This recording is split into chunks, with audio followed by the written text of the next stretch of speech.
बीड जिल्ह्यातील सरपंच संतोष देशमुख हत्या प्रकरणातील आरोप होत असलेल्या वाल्मिक कराड विरोधात सर्वात मोठा पुरावा आता समोर आलाय। 29 नोव्हेंबरला वाल्मिक कराड यानं अवादा कंपनीकडे खंडणी मागितली होती।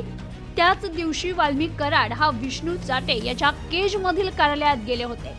यावेळी वाल्मिक कराड सोबत सुदर्शन घुले, प्रतीक घुले हे सोबत असल्याचं फुटेजमध्ये पाहायला मिळत आहे। या प्रकरणात निलंबित झालेले पोलीस अधिकारी राजेश पाटील देखील चाटेंच्या कार्यालयात आलेत। खंडणी प्रकरणात कोठडीत असलेल्या वाल्मिक कराड विरोधात ठोस पुरावे मिळत नसल्याची माहिती समोर येत होती।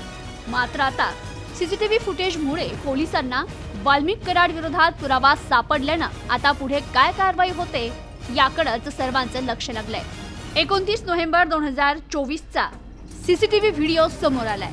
यात वाल्मिक कराड, विष्णू चाटे, सुदर्शन घुले आणि इतर आरोपींचे चेहरे दिसतायत।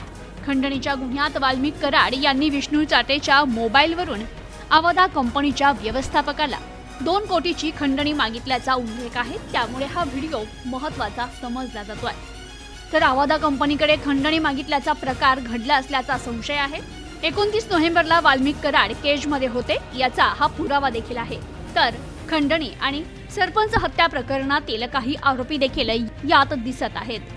Bureau report, news today 24।